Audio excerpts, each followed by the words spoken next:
eu prefiro o paraíso. Paraíso, paraíso, paraíso.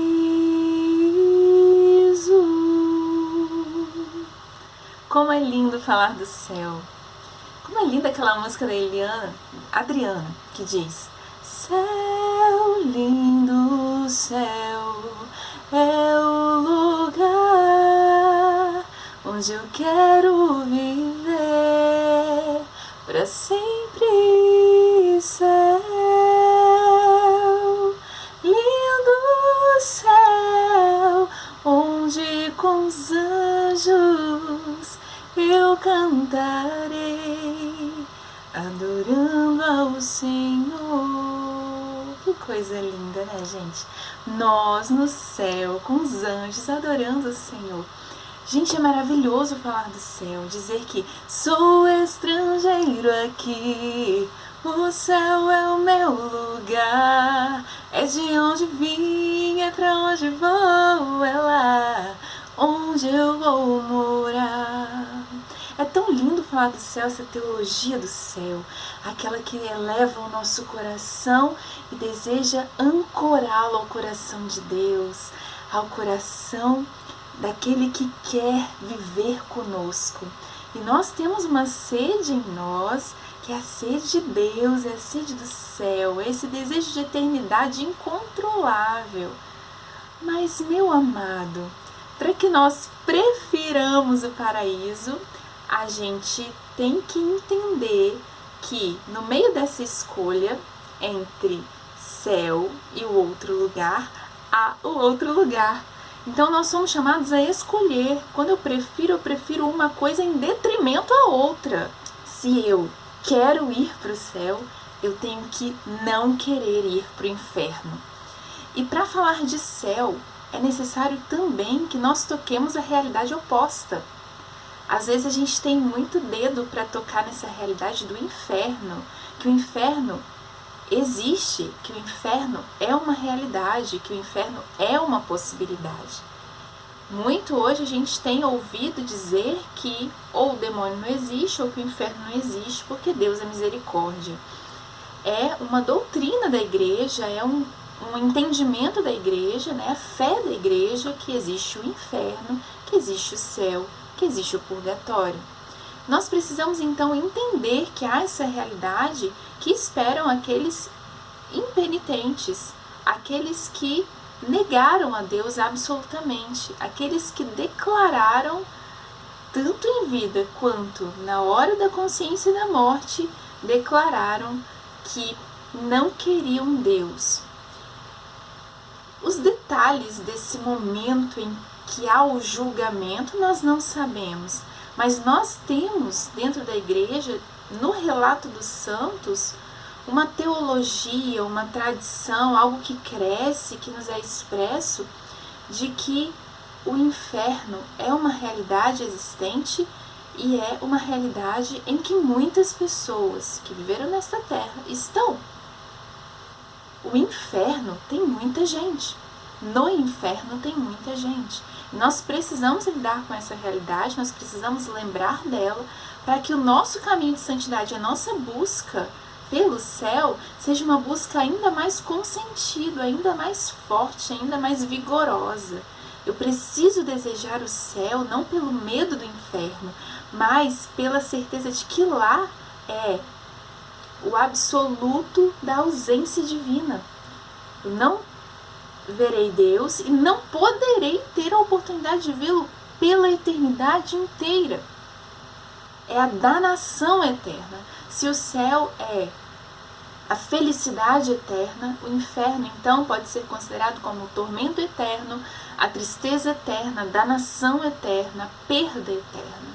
Nós perdemos e não há consolo, não há esperança ali.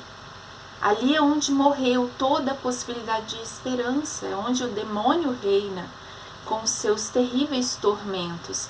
Nossa, Fernanda, você está fazendo então a teologia do inferno, né? Você está botando medo nos outros. Não, é preciso que nós tenhamos essa consciência para que a nossa decisão seja uma decisão verdadeira. Porque quando eu vou escolher duas coisas, eu tenho que entre duas coisas, eu tenho que saber o que é uma e o que é outra. Então não adianta só eu saber o que é o céu ou querer o céu, né, de uma forma romântica, muito ilustrada. Eu também preciso entender o que é o inferno. Eu também preciso compreender que realidade é essa da qual eu quero fugir, da qual eu preciso me apartar. Então os santos,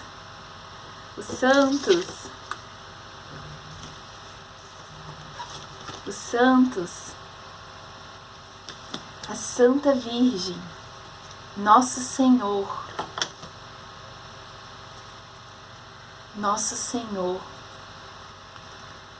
são essas vozes, em meio a inúmeras vozes, que nos anunciam a verdade celeste, mas também nos advertem a respeito da realidade infernal.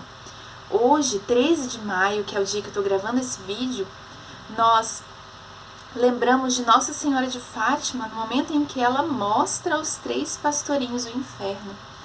E na oração do Santo Terço, que possivelmente você faz, naquela ejaculatória que tem ao final de cada mistério, ali está descrito um pedido de Nossa Senhora de Fátima aos pastorinhos. Incluam ao final de cada mistério do Santo Terço esta oração: ó meu Jesus, perdoai-nos, livrai-nos do fogo do inferno, levai as almas todas para o céu e socorrei principalmente as que mais precisarem.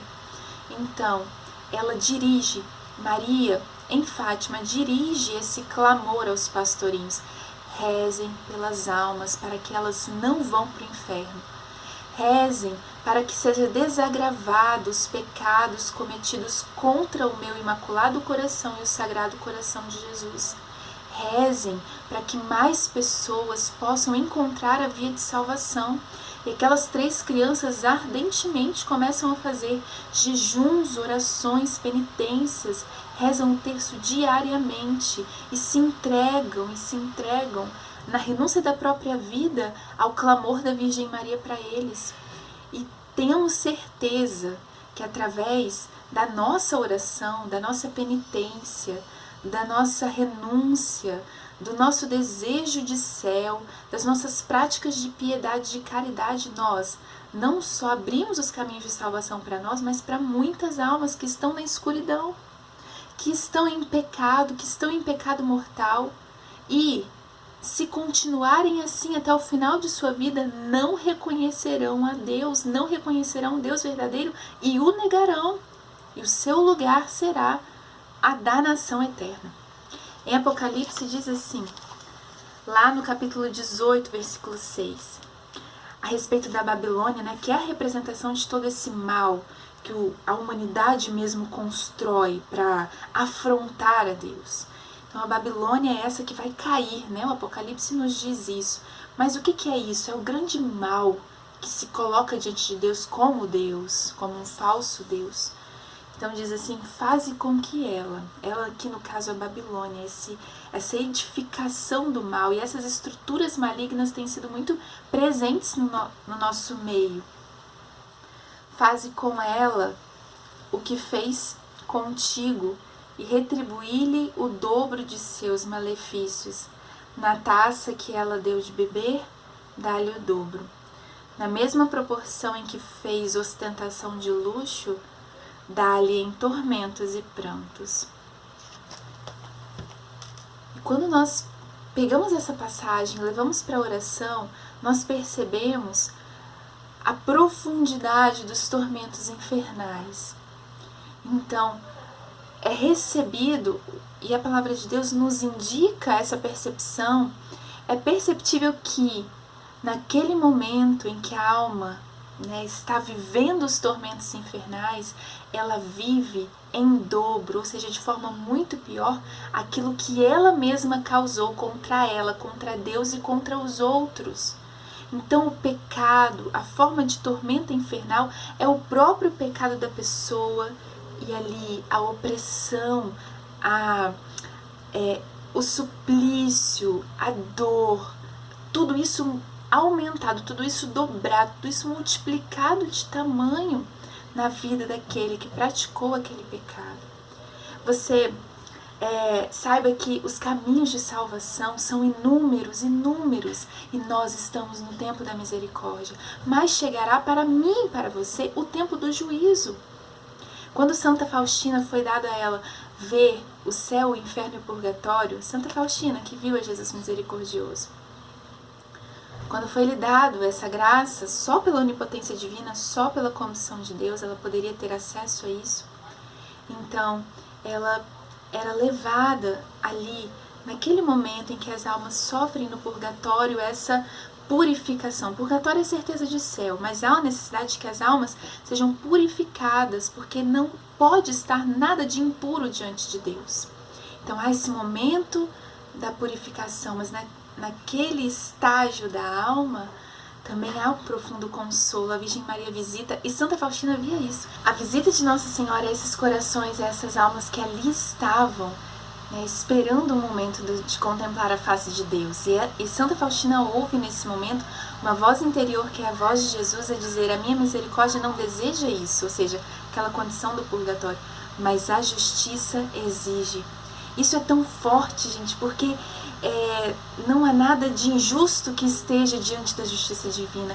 O desejo compassivo do coração de Jesus é que todos imediatamente estejam na presença dele, mas há algo a ser ordenado ainda, porque esse Senhor da ordem, do todo, da criação, da verdade, esse Deus nos abriu o céu pela via do seu próprio corpo, da entrega do seu sacrifício, mas ele não pode permitir que a injustiça esteja diante dele, que é a própria justiça.